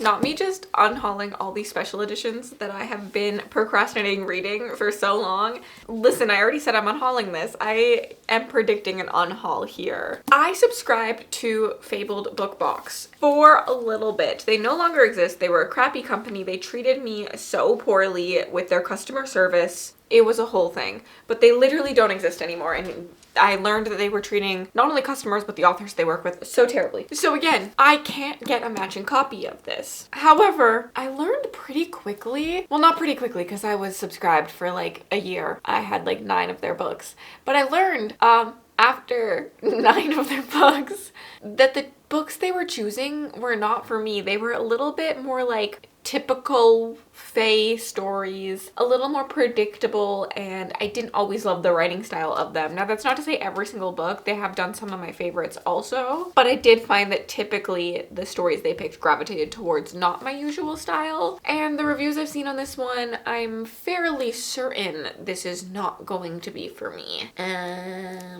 But I have a signed special edition that I've been procrastinating reading because it can look pretty on my shelves. Do you think I'm gonna come back in the next video clip saying I DNF this? Because I would bet money on it. Like, I would bet money on it if I was a betting person watching this. And that's really sad because I really wanted to curl up tonight with a really good book. I literally got into bed to read this. This is my makeup wipe. I'm on literally 2%, like page 2, and I'm DNFing it. I was reading reviews. This is not for me. I knew it wasn't for me. I've just been holding on to it. It's been sitting on my shelf just like looking pretty because I mean, look at it. But it's not for me. So I'm gonna do another spin, I guess, really quickly. And this makes our unhaul counter go up to 7, which is exciting for the end of this video, but not as exciting for me. This has potential to be our final spin. I would really like a win. So to be honest, a pink one would really work for me. I need to read Conform by the end of the month. So honestly, that would be really good. Otherwise I have to read it outside of this vlog, but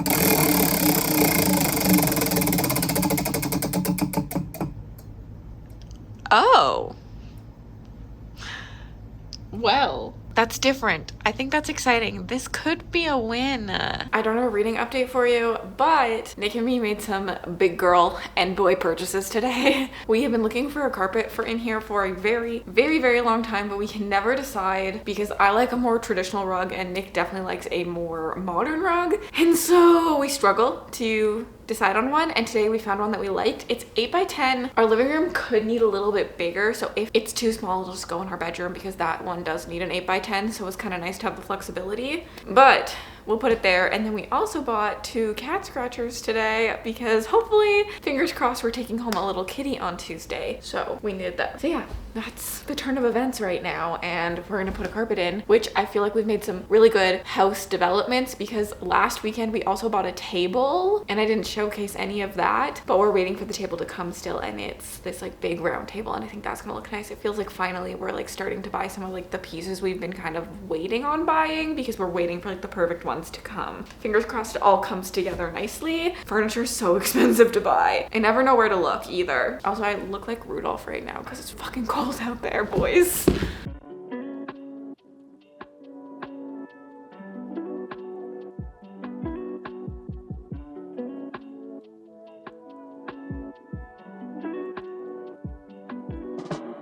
Go see what's under there. Nick's gonna vacuum.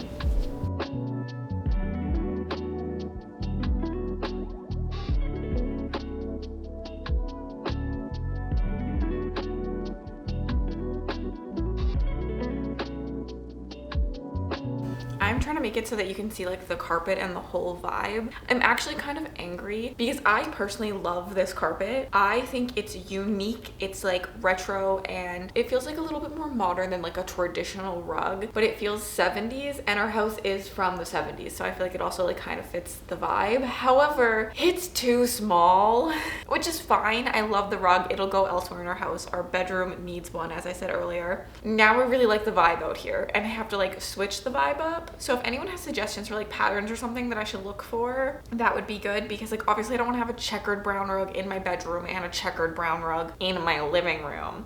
It's definitely busy. Like I understand why some people would hate it, but I think it'll all come together really nicely. So this is our like coffee table, and I think it looks really nice on there. This couch is temporary. It was a free couch. I think a like dark green or like chocolate would look really nice, but with this couch specifically, I want to get like some like brown pillows and really pull the brown color, because if you see this little like blanket thing here we just threw on, it actually came with our cat carrier, so it's just like a little blanket for the cat when we go get it. But I feel like that looks like really nice with like all the other colors and tones, so I'm very excited to see it like starting to come together, even though like this isn't staying, but this is like kind of the like vibe I want. I just feel like it's so unique, and that's something I love. I want my house, like I want you to walk in my house and feel like you've not seen it before. Like it feels like me too. And I was thinking like with this kind of vibe, we've been trying to like figure out what we wanted for artwork, and I feel like some like movie posters or things like that could be really cool. Like I would love like a Jurassic Park movie poster hung on my wall. I think that would look so sick. And like maybe vinyls and things like this, like really like kind of lean into like a modern 70s vibe. My house, as I said, from the 70s, it's gorgeous. It has so much character, and I don't want it to lose that character. I have a slow day ahead of me, and Nick and me were out till midnight. We didn't get home till 12:30 a.m. last night, and I was the youngest person there. Well, Nick technically, because he's younger than me, but it was for my uncle's 50th birthday. My like family rented out like a little like local restaurant that we know the owners from. It's like very, very small,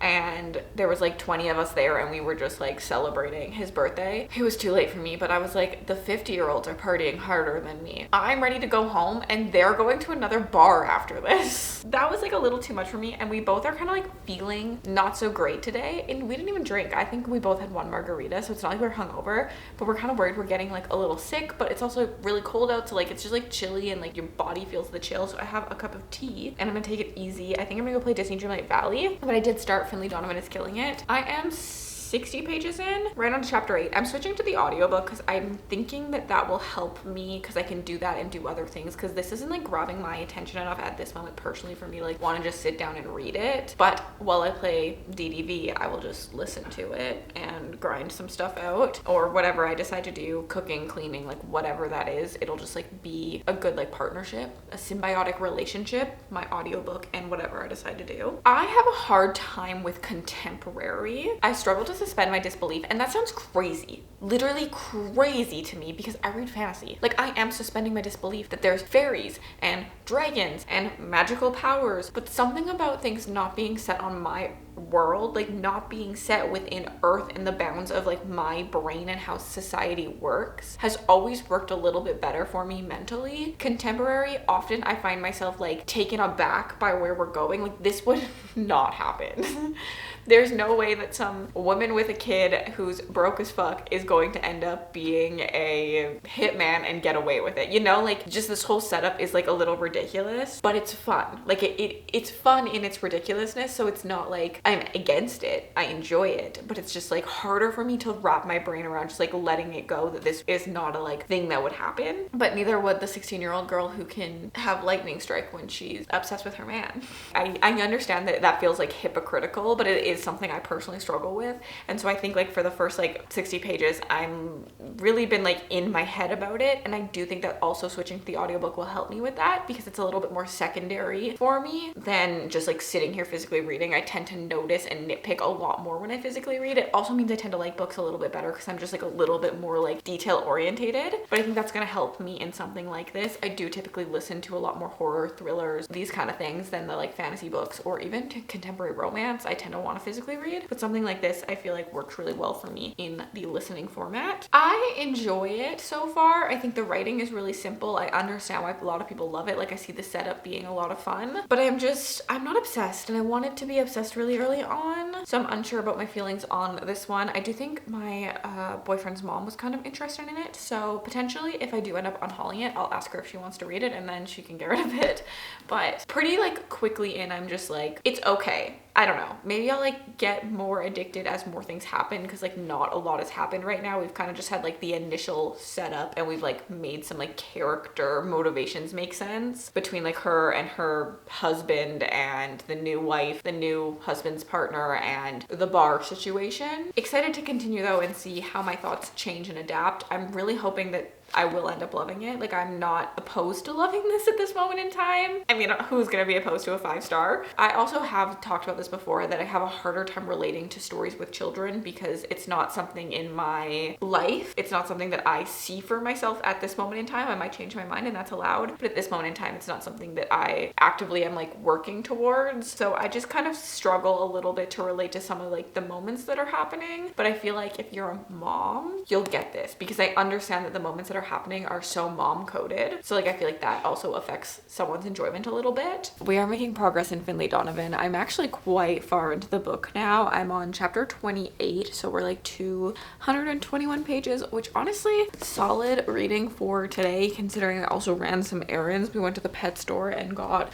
a litter box. We are debating getting a litter robot, but we figured for like the first week or so, while she's still kind of like scared and unfamiliar about like a whole situation, that having a brand new litter system is probably not the best either, and that's something that moves and like can scare her. So in order to keep her comfortable, we just wanted to get like a really crappy little box for her for now. And then we got a couple more cat toys and just some of that stuff, but we are very excited to bring her home hopefully on Tuesday. The thing is, we have been approved, I believe, 100%, and now it's just like when we meet her, we get to decide whether we want her or not. So I'm acting like she's already my cat, but I like literally have already been offered, like, there is a thing in my inbox to pay to bring her home. So it's really just on us on that day. If like something happened and we didn't vibe with her, we could choose not to bring her home, but I think other than that, she is ours, which is really exciting. I'm very, very excited for her. I think like there's very little chance that we wouldn't bring her home. Like, we both think she's adorable, and we've been looking for like a perfect cat for a while. Like, since we moved in, pretty much we've both been like looking So I'm excited. I'm very, very excited. I hope she's everything we want. I think the only reason that we wouldn't bring her home is if she like literally hated us, because we both want like friendly cats. Like we did know we wanted a cat that like enjoyed our company and all of that. So if she's like hiding in the corner hissing at us the entire time, I don't think we would bring her home, but I think there's a better home for her than what we want. But yeah, I don't know. I'm very, very excited. But on top of that, I've just been having like a very meh day. Staying up late really just like fucked with my internal systems, and I just like don't feel like great, and I'm like grumpy, and I was just like losing my mind over like not wanting to cook tonight but feeling guilty because so we ate out yesterday, which we didn't pay for, so whatever, and then we're eating out tomorrow night, which also it's for Nick's brother's birthday, so I believe his parents will pay for it. But then that's 2 nights, and I was like, I kind of feel guilty if we order food tonight too. And then on Tuesday, what are the chances we cook? Because we go see her at like 5 p.m. and she's about an hour away, and so like what are the chances I come home and I cook dinner? So I was just like really like stressy about that, but we decided to, I think, order Chinese food tonight, just like take that off my plate and make me feel a little bit better, because we thought if we get Chinese food we can just eat the leftovers on Tuesday. So that's kind of making me feel a little bit better, but this is just kind of like my vibe currently. I don't know, I'm just like really like put off. But also the problem is if I eat out, if I don't cook dinner, it like breaks the routine a little bit, and then the next day I don't want to cook dinner. Like when I'm cooking dinner frequently, I am really good at it, but as soon as I like stop that, I like lose the motivation the next day. I'm like, well, we could just order. So I'm gonna have to really like buckle up on Wednesday. But also we don't have a lot of groceries, and I go to Costco tomorrow morning to get groceries, so that should also help me cook. Anyways, Finley Donovan. I've been talking for a while and haven't even talked about this book. I think my expectations for this were incorrect. I feel like with this cover and everything I'd heard about it, I was expecting like a fun read. I was expecting like giggling and jokes and campiness, and this is actually quite serious. Like, yes, the setup is funny. This like overworked mom who can't afford her bills becoming a hitman, like that in itself is a little ridiculous and like not so like serious, I guess. But the actual like writing in this, the conversations we're having, the character themes and the character interactions are heavy, and I think I want to be laughing a little bit more than I am. I think I wanted that when I picked this up. When I like purchased it, I was like, oh, this will be a fun read. And like, yes, it's lighter, it's a contemporary mystery, like it's not a deep world building dense story. Like it is lighter, but it's not like having me giggle, which is kind of what I wanted. I'm like intrigued but not that interested. Like I could probably stop listening to this and never care how it ends. I also have some pretty big predictions about how I thought it was ending. I'm not sure. I'm not really sure how I feel about it. I think I feel kind of mid, which isn't surprising due to like the stories I read, but I was hopeful that this was going to be like one of a kind for me and I was going to absolutely love it, because I feel like the rest of the world when this came out was just like screaming about this and saying like this is such an insane like incredible story and so much fun, and everyone loved it and like 5 stars. And I understand that, I see why other people like it, but it's just not seeming to hit those moments for me. But I also think it reminds me, I think of the Netflix show, is it Good Girls, where they're like become part of like the drug scheming thingy, and I prefer that kind of story, I think, visually than written. Like I think that this would make an incredible movie or TV show. Like this would be hilarious with like the side characters and all of that. I think this would be so rich for me to like visually watch, and there are stories that work a little bit better for me in those ways. This just feels like it's lacking a little bit as I like read it, but I feel like a TV show would get like all the little moments so good that I think it would really work in that aspect. So I guess that's all I have to say. I will definitely be finishing this and then I will come update you with my final thoughts. My Chinese food is here. I'm so excited. I got a little cup of wonton soup for myself. Nick doesn't like shrimp, so wonton soup not really a fan of because there are normally shrimp in them. We got a sweet and sour pork, chicken and vegetable chow mein, and the star of the show for us, the Shanghai noodles. Normally I'd also get a ginger beef, but they didn't have one. They only had Szechuan beef, which had nuts in it, and I am allergic, so we could not get that. But I'm so excited to dive into this. I have actually completed Finley Donovan, so I will update you on this in a bit. But honestly, I can't wait to eat. I've been hangry since like 1 o'clock.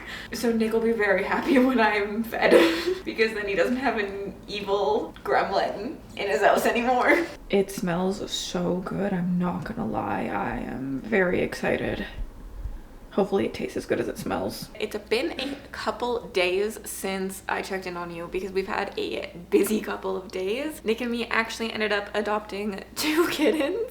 So we're very, very, very excited about that. We went and saw a little female kitten and we saw her at like the vet clinic. So we were just like in a room and we were hanging out with her, but then in that room there was a couple cages with other cats that they had that were waiting to be like neutered, or if they didn't have homes yet, like foster homes, I think they hung out there. And while we were in that room looking at her, we ended up finding a second cat that we really, really did enjoy. Now he has been a process, okay?